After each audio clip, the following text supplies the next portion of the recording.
Hello, everybody, and welcome to EduMatch. Follow along with us on Google Plus, or I'm sorry, on YouTube Live at bit.ly/tweet talk 76. In addition, we are on Twitter with the hashtag EduMatch. Speaking of EduMatch, did you know that you could be the featured person of the day? Just sign up on the forum. It's about a third of a way down the page. There's a little bit of a wait, but as you wait, we'll be tagging you when a match comes up. And in addition, we'll be tweeting out your blog if it has a findable RSS feed. So tonight we are going to be talking about Snapchat and education. This is actually part two. We did part one back in August, but we had to bring it back because it was such a great topic. And there have been so many different features that have been added since that time.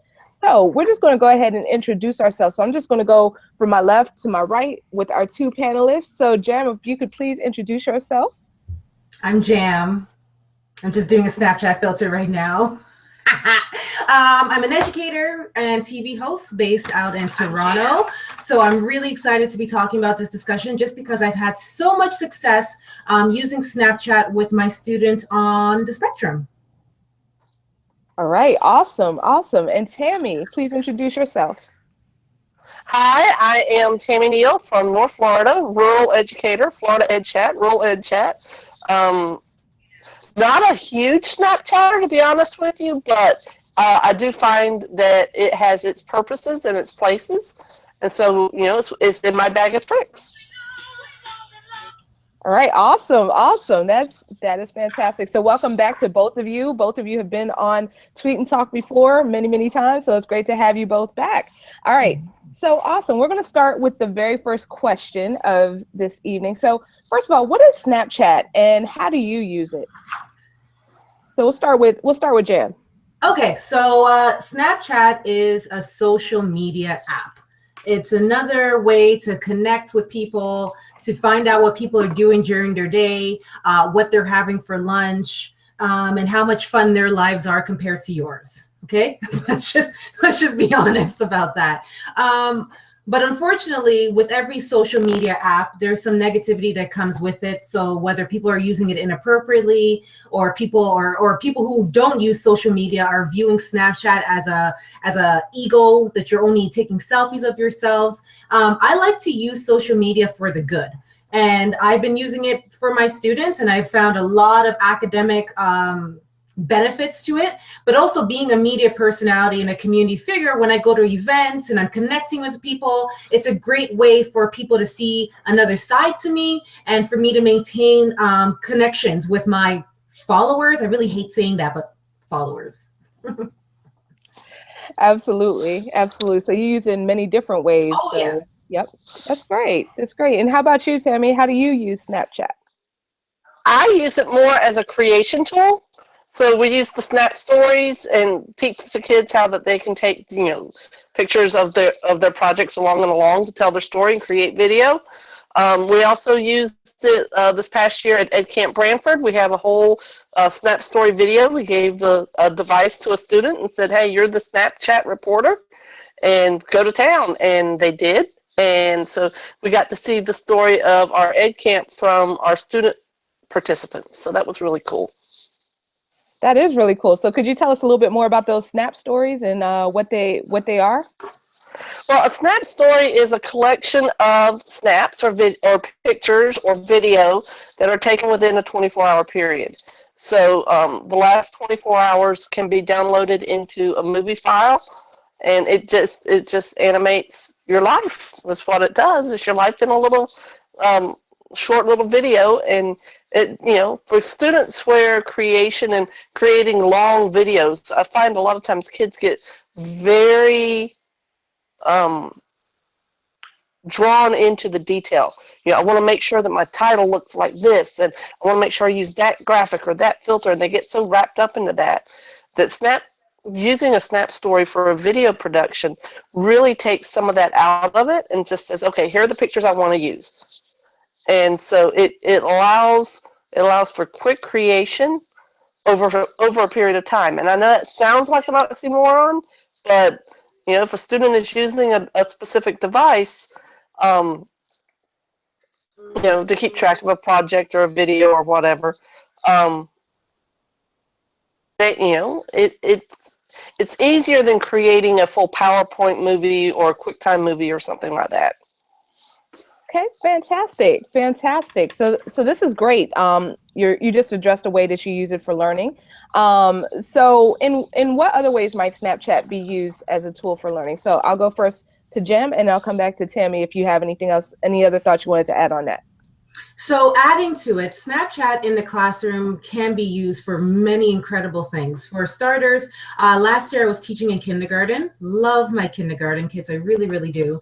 And for some of my students who struggle with imaginative play and kind of coming up with stories or role playing, we use the Snapchat filters as a way of them pretending to be a character and then adding little blurbs at the bottom, and then turning into a Snap story. So they would be the dog, and they'd be like, I'm a dog licking a ball. And then we put all that together, make a little movie, and then they watch it again. So it was really rewarding for them because, one, they look in the mirror and see that they didn't have anything on their faces and they didn't have any costumes on, but then they went into this little world. And working with my students who have autism, for some of those students who struggle with language, struggle with imaginative play, struggle with expression and role playing and seeing things in the gray area, because Snapchat is very gray. It's not black and white, it's very gray. So for them to get to do that and practice it at their own pace, it was a really rewarding experience for them to get out of their shell, so to say,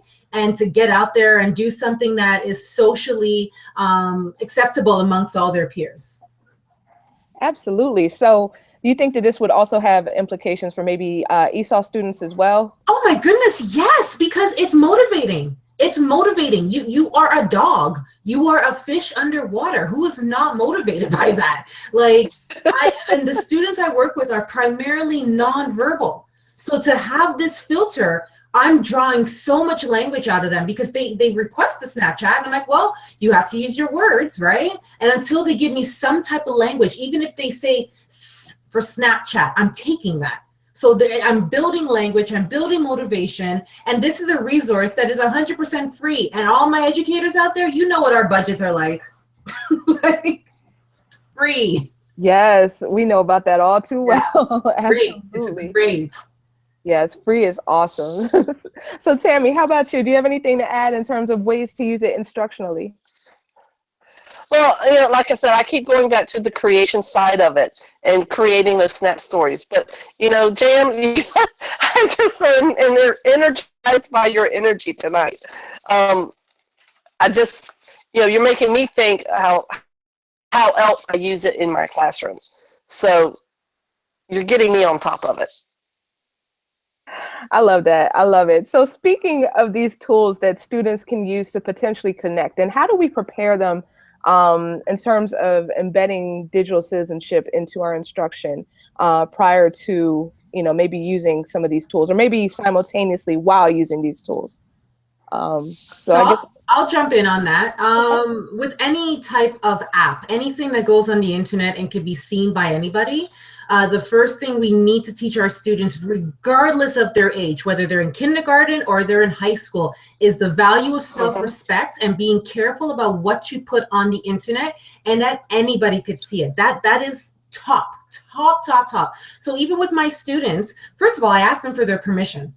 Okay, first of all, do you want to be on my Snapchat? Do you want to do this filter? Because if you're not comfortable with this, I'm not going to let you use an app for my enjoyment and you're uncomfortable with this. So first off, making sure my students are comfortable and their parents are comfortable with it. And two, reminding them how to use it appropriately. You could be funny without being inappropriate. You could be smart and connect with other people without offending somebody. And there's ways you can do that. And for some of the students, they need to see us do it. So when I'm doing Snapchat, I'm not doing duck face. I'm not doing something like, ooh, look at me, I'm so cute. I'm doing something funny. I'm like, wow, I'm an animal looking through the forest. Or, whoa, I'm doing a filter where I look like the president today. Look at me making good choices. When I show my students the proper behavior that I want them to model, that is the starting point. But first and foremost is making sure they realize that anything they put on the internet out there could be misinterpreted by anybody. So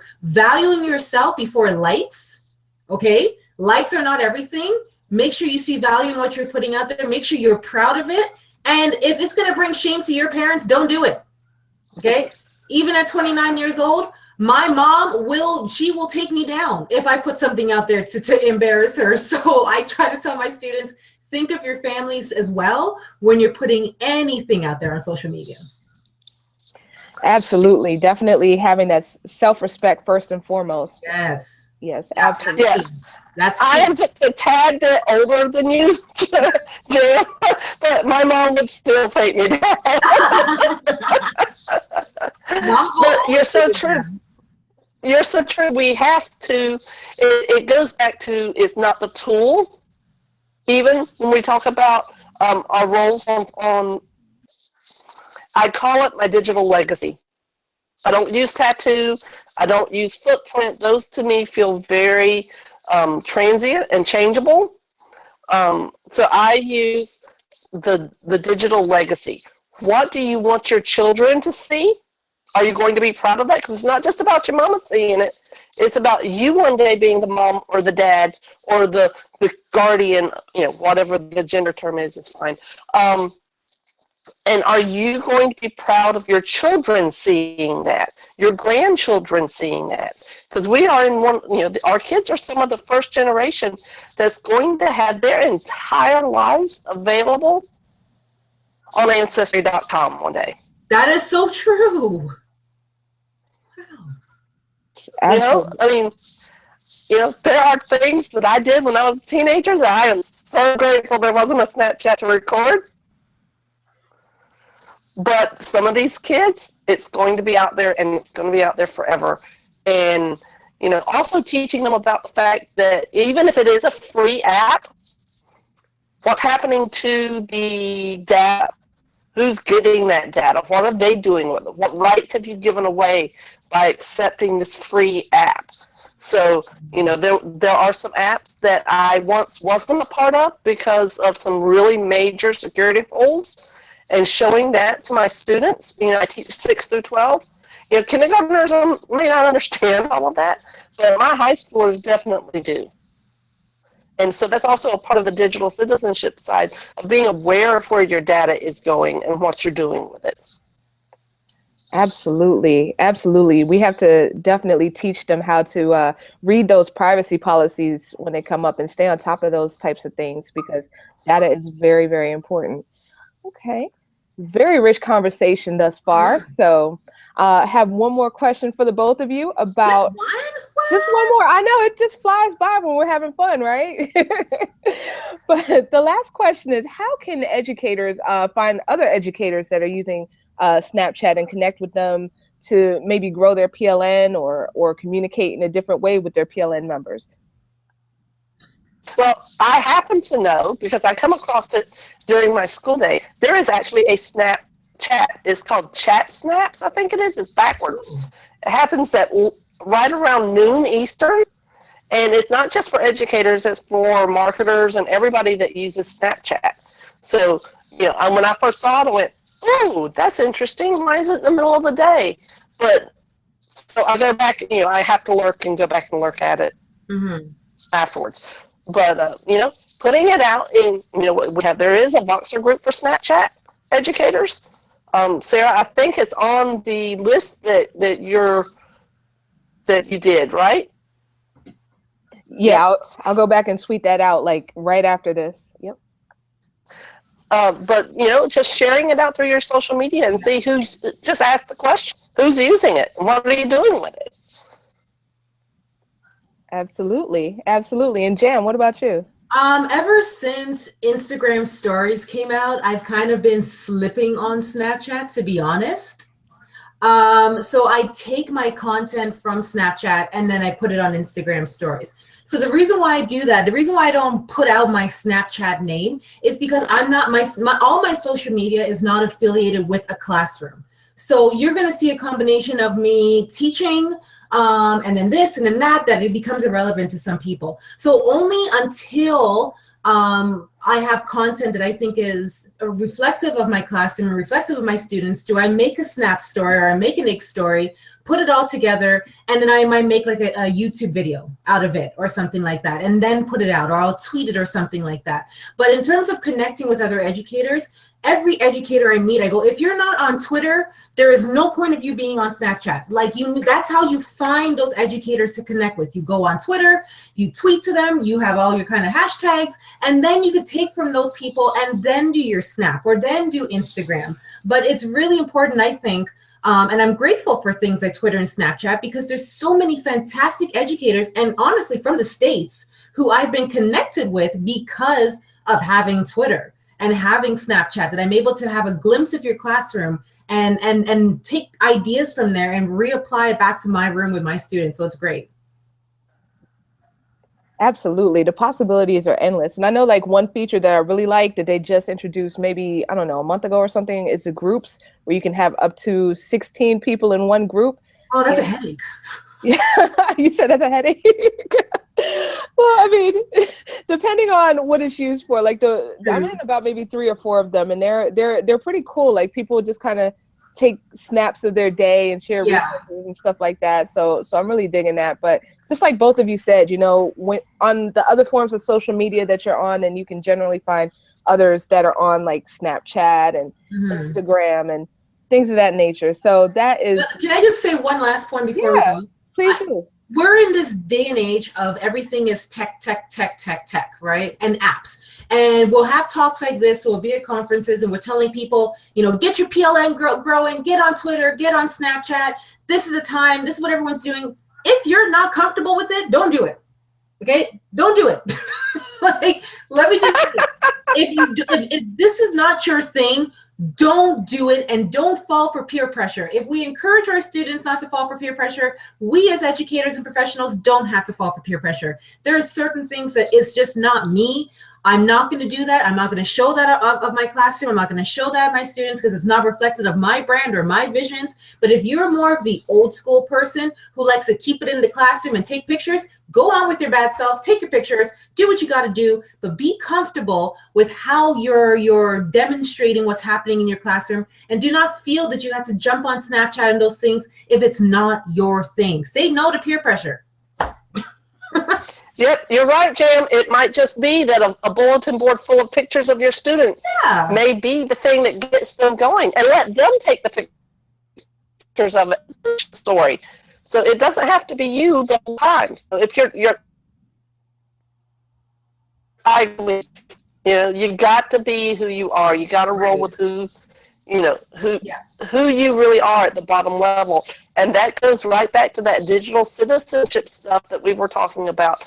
You know, helping our students realize that it's okay not to be on Snapchat or not to be on Instagram or Facebook or Kik or any of those other crazy ones that come up at any time of the day or night, you know, because there's always something new that's there for a week and it's gone. Something new's coming out tomorrow. Just wait for it. Yeah, and the ones that fit you, roll with it, because it'll last if it fits other people as well. Absolutely. Yeah, y'all are speaking so much truth right now, because I know that for me, I like to get my hand in like every single pot, but for a while I just had to kind of tone it down, and I was just on Twitter, Voxer, and occasionally Facebook. And it's just like recently that I've started like adding different things back in. So yeah, absolutely. I'll never let go of Twitter. Never will I let go. Oh yes. Twitter is yeah, Twitter, Voxer, Facebook, that order. Just saying. I hear you. So everybody has their own system and just working that system, but definitely staying within, like not falling to peer pressure. I love that. So educator peer pressure, it's a real thing. Absolutely. Yeah, and putting the phone down every once in a while and realizing that it's okay to just be in the moment. You don't actually have to document every single activity that happens in your life. Absolutely. Absolutely. You can actually have a memory without a digital component to it. That's okay. That's great. That is very true. I know. I mean, that's too funny, but I definitely want to thank you both for coming on tonight and sharing your perspective and your expertise. You all rock. Like, seriously, thank you so much, Tammy. Thank you so much, having this platform. So thank you for inviting us. Yes. Oh, thank you. You all y'all brought the heat tonight, and thank you to our viewers. I'm seeing the number in the bottom corner, so that's excellent. Thank you all for joining us. Thank you to everyone on Twitter who is interacting with interacting with us there. So the Twitter chat will be put out in about 8 minutes. Just let me jump on and grab a couple more links and throw them out there. And this will be available as an iTunes podcast in the coming weeks. So come back next week. We're going to be talking special education strategies, and Jam will be coming back. Yay! Very excited. And anyone else who wants to join us too, who has an interest in the topic, you can just sign up at tinyurl.com/EduMatch sign up. So definitely wanted to remind everyone that you can subscribe to our podcast at bit.ly/EduMatch podcast. And with that, everybody have a great evening and a great week, and happy Super Bowl Sunday. See you guys next week. Bye. Bye. Bye.